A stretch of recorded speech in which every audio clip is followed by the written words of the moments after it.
Tonight on Motor Week, the French Riviera, the Sunshine and the new MX-5, plus more exclusive coverage of the Turin International Motor Show. This is the story of how the little guy beat the big guy at his own game. Now, the little guy is International Motors of West Bromwich, and the big guy is Vauxhall Motors. And the game, well, the rights to sell this vehicle.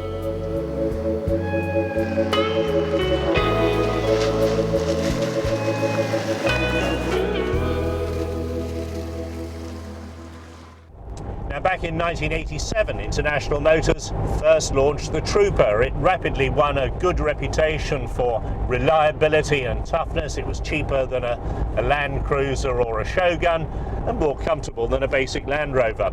Trouble was, Vauxhall started casting envious eyes at the International Motors' success. Their Frontiera wasn't going terribly well, so when the new model came in 1992, Vauxhall launched it as well as the Vauxhall Monterey, and I remember the launch of the vehicle. And the result? Well, here we are in bonnie Scotland again with the new Isuzu Trooper sold through International Motors of West Bromwich. Vauxhall will still sell you a Monterey. In fact, they'd be delighted to sell you one. They've still got a lot of last year's models to shift. But General Motors, which owns Vauxhall and 37% of Isuzu, has allowed International Motors to launch the new vehicle. 3 trim levels, standard, duty and citation. 2 body styles, short wheelbase like this and long wheelbase. And 2 new engines. This is the new petrol engine, a 3.5 litre double overhead camshaft V6, 24 valves, developing 215 brake horsepower. That's enough to give it a maximum speed of 112 miles an hour and a sub 10-second 0 to 60 time. But the really big news is the new diesel engine, the first pressurised rail injection diesel in a passenger car in the UK. Developed by Caterpillar, the earth-moving people, it means that the diesel is in a pressurised rail on top of the engine, and electronic injectors put precisely the right amount of fuel into each cylinder. And pretty massive cylinders they are too. This is a 3-litre engine and it's only a 4-cylinder. Develops huge amounts of torque low down, and the new injection, according to Isuzu, means that it doesn't rev up like an earth mover. You've got instant throttle response. Quite a functional interior. They haven't forgotten their roots as working vehicles, and in fact the van version is still available. Looks pretty utilitarian, quite bare plastic, but quite a high level of interior equipment. Rather messy design, and thankfully avoiding the fake wood that you see in so many of these allegedly luxury 4x4s. But the real test of something like this is, how does it go off-road?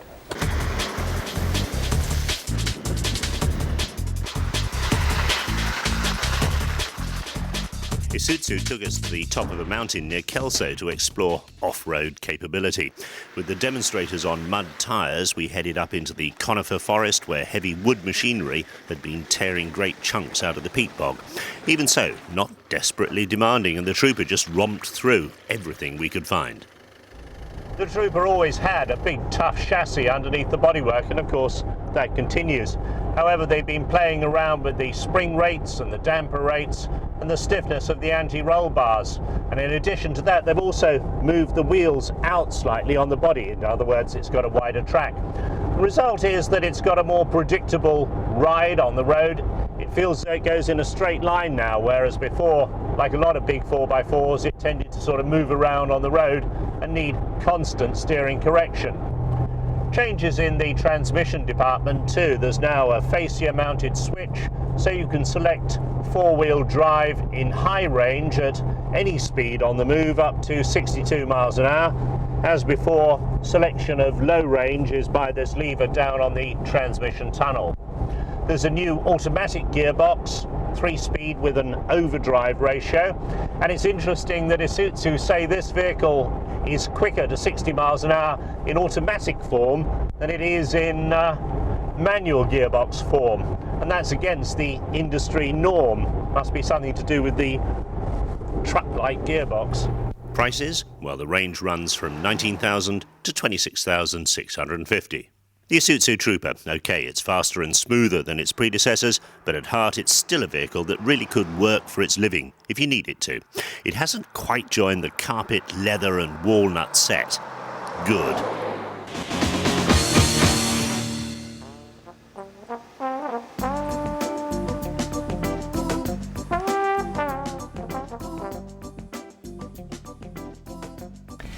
Getting on for nearly 10 years ago, Mazda took a very brave step. Their rivals derided them at the time because Mazda introduced to the world a two-seater open-top roadster for the mass market, and so the MX-5 was born.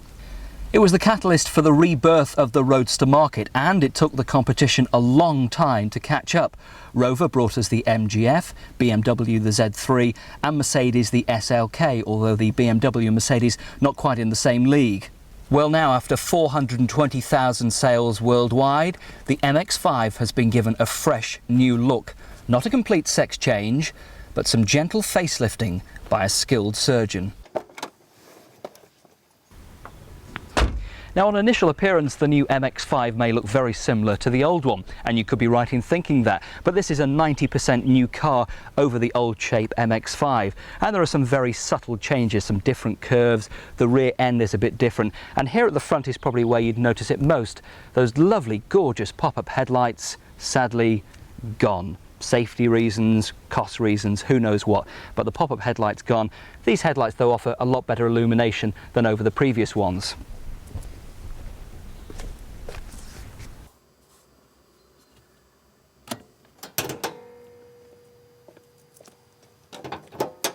Under the bonnet you have a choice of two engines. The 1.6 and 1.8 litre have both been retained, but with increased power. The 1.6 is up to 110 brake horsepower and this 1.8 litre to 140 brake horsepower, giving better acceleration, top end speed and also very good fuel consumption and still very good insurance rates as well.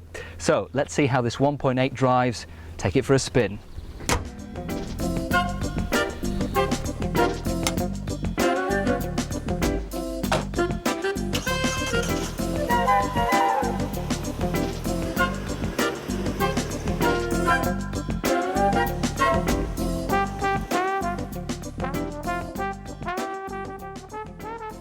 Tim, what was the reason why Mazda decided to change a winning formula and introduce the new MX-5? Well, the car was launched in 1990. Nearly 500,000 have been sold, and things move on. Our customers, we talk to them regularly, and they've told us that one or two things need to be improved. We've improved them, and we've come back stronger than ever with a fantastic car. What would you say to existing MX-5 owners, the main differences they would find if they jump in the new one? Oh, I think that's very easy. The car's quicker, it's only a tiny bit heavier, and so with more power, that gives it the extra speed. It's more economical. It's got product benefits, some changes. For example, there's a rear glass screen, which is all new and totally unique in the sports car market.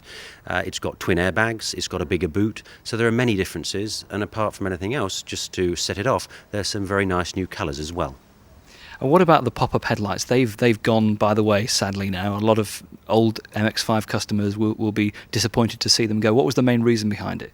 Aerodynamics and fuel efficiency, really, and also better lighting capability at dark. So yes, I mean the unique feature of the last car were the pop-up headlamps, but the new car is much more efficient, and it has a slightly new face as a result, and people will, I'm sure, come to get used to that over time.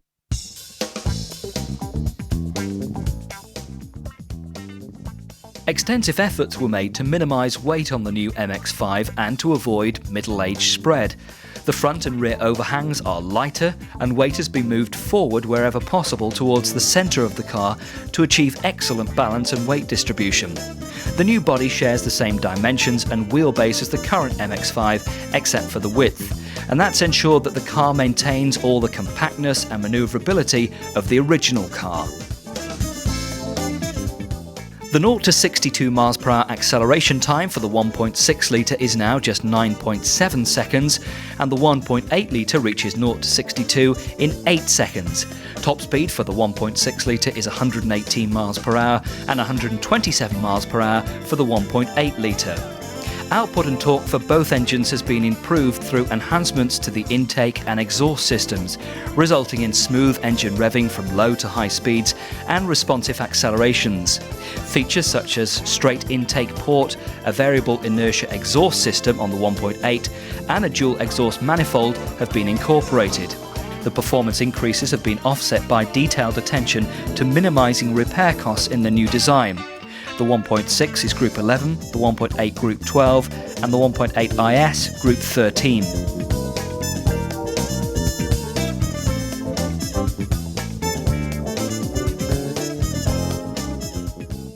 Inside, the cabin remains very much the same. It's not packed with creature comforts, but there's everything you need, and it's all close at hand, very nicely laid out. But perhaps the biggest revelation is the way that the new MX-5 now drives. It's of course always been a fun car to drive, but now the engines are more powerful and the handling sharper and more responsive. It's really reminiscent of the golden age of motoring. It's such a fun car to drive, and with the price of the MX-5, it allows more people to get into this sort of car. Who would want to pay double for a Mercedes SLK or 10 grand more for a BMW Z3? Not me.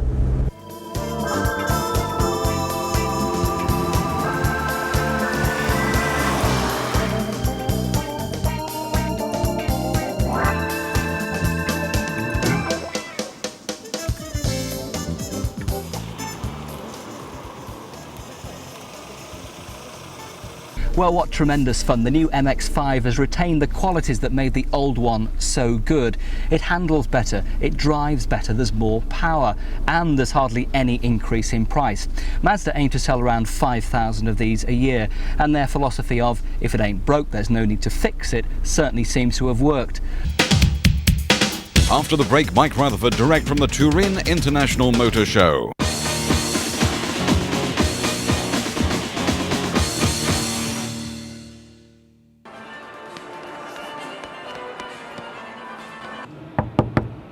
Come out, we know you're in there. Yes, we do know it's in there. Inside this orange box is the new Bentley Arnage. I've been talking about this car for a while. It's supposed to be a secret. In fact, by the time we get on air, you will probably have seen it, because they're deciding to unveil this car, or de-box this car, at the Turin Motor Show a few days into the show, and not while the press is here. That's the way Rolls-Royce, Bentley do things these days. Of course, very sad, because the Arnage is yet another new product from the Rolls-Royce Bentley stable. And of course, that's a new product that probably BMW, or maybe Volkswagen, I should say, will inherit when they buy up the Rolls-Royce Bentley operation, lock, stock and barrel. Well, every time I think I've found the car of the show, I find yet another amazing Italian concept car. This one is from the Stoller Group. It's badged as an R-Bath. In fact, it's debatable what it is under the skin. Some people say it's a Fiat Barchetta, some people say it's a Fiat Coupe, whatever. Underlying all this is a Fiat chassis of some sort or another. And it's just, I think you'll agree, stunning to look at. And yet another example of how wonderful these Italian styling houses can come up with these incredible variations on a theme. And I just can't imagine why the likes of Ferrari and Fiat and all those other strong Italian companies don't just stop looking at cars like this and put them into production.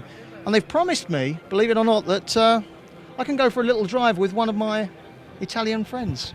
Diana, would you like a lift?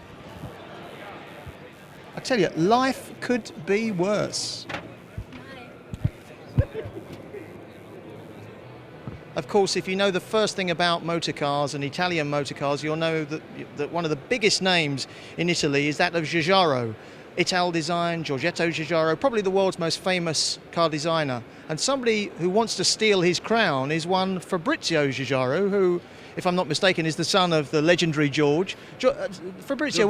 Giorgetto, sorry. Yeah. Whenever I see, or as you call him, father, whenever I see you, you're always surrounded by beautiful women. And also sometimes beautiful car. Sometimes. What's more important, the beautiful women or the beautiful cars? I think the beautiful women are still important. I think that says it all. Huh? tell us about this car you've got here. This is the only genuinely new product you have at the Turin Motor Show. Yes, for the 30 years old of this company, we realized this prototype called Structura. Structura, from Latin. And it is a synthesis of 30 years of research in field of prototypes, but also in mass production. We have done 60 different prototypes in these 30 years and about 50 production cars. So here there is something we thought in these last years. What have you managed to see around the show? I know you've been here on the Ital Design stand for most of the show, but have you seen anything else out there? Does anything appeal to you that you've seen? But I think Multipla from Fiat is a very interesting idea, very close, we can say, of these comps. I mean, a car very comfortable, a car that has a very big glass in order to show the panorama around you when you are driving the car. So I think this is a nice proposal. And tell me what sort of projects Ital Design are working on these days. Traditionally, you always used to work for companies like Volkswagen. You're still working for Volkswagen with the W12. And the Koreans, are you still involved with them? Yes, we are working really for the Asian market, the European, and of course Italy, etc. We're working not very much for USA, and we have just opened a company there in order to improve our business there. And what do you think of the state of design around the world? Are you optimistic? Are you pleased with the shape of cars? Or do you think that we're going through a good patch, a bad patch? No, generally there are very interesting cars today on the road. If I have to buy the car, I have to say I'm really... I don't know, because you can find many different things. Of course, there are also some cars not so nice, but the market is very completed now. What do you think about the current Ferrari range? Also, Ferrari has done a lot of wonderful cars, as usual. They now have two cars with a front engine, mid-front engine, that are very interesting. I think also Ferrari is answering very well to the public. Yeah, you think though they should be a little bit more adventurous? I think what they are doing today is in the is correct for their logo, so in the tradition, but also advance in the mechanics and in the styling. Okay. Now the W12 we featured when we did our program from the Tokyo Motor Show. For me, that was one of the stars of the show. And then we have the Roadster. I understand both cars are going to go into limited production. This is something that the president of Volkswagen, Mr. Pierre, would like to have. We are doing a calculation with them if it's possible to produce these two cars in Ital Design, then in our company, for the 2000.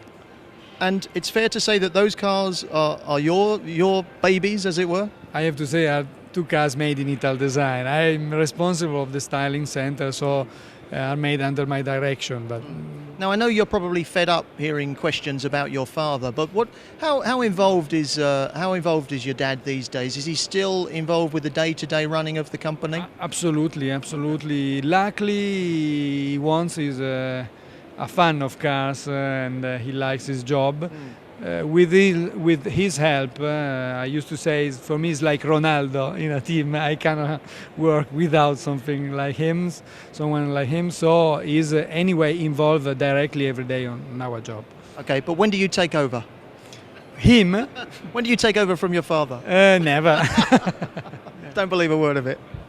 We're very privileged to be here at the Turin show with our old friend Citroën, who, if you remember, it doesn't matter where there's a show anywhere in the world, Korea, Japan, Geneva, Citroën are always there, and they're always trying to steal the show. And I think you almost have, Ivo, with what you're doing here. Tell us, first of all, what the idea is. You're here with your desk and your set of crayons. Yes. I thought you guys always used CAD machines anyway, computer-aided design machines. Well, some of these sketches here were done on computer graphic palettes, okay? And it's the same thing, except that's on the computer and this is on paper. It's the same thing, exactly. Okay.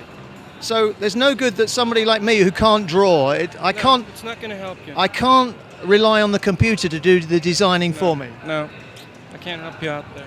Bang goes my career as a car designer. Bang goes my career as a TV presenter, the way things are going today. Tell us what the purpose is of your presence here. Just to show what I do. I think the theme is design, some of the result you can see here. Yeah. And this is where it starts, with a blank sheet of paper. And after a few cappuccinos, you start doing little drawings. Then they become bigger and bigger and bigger, and then later they start turning into real cars. I think, looking at some of the designs around here, I think people have been consuming things other than just cappuccino, don't you, if you know what I mean? Yes, well, some of it is more exciting than other stuff, but sometimes you got to calm down also. Citroens are very relaxing cars, which is good. Interesting, though, what you said to me earlier on. You said, when we had a chat first thing this morning, you said, give me a chance to warm up. It was almost like you were talking like a sportsman or something. It's because I didn't have a good night's sleep. I just found a new bed in the hotel and I didn't get used to it. So now you've had your cappuccino. Yes. Now you're feeling more relaxed. Yes. This is probably a world first, because what we're going to do here is get Ivo, one of the world's top car designers working for Citroën in Paris, to design us a Granada Sky / News of the World car. Yes, I write for the News of the World, I present for Granada Sky, and Ivo here is kindly going to somehow build Granada and News of the World into a car that's been exclusively designed for us. And I mean, we've just sprung this on him. He's got a blank sheet of paper, he's got his little 20p felt pen.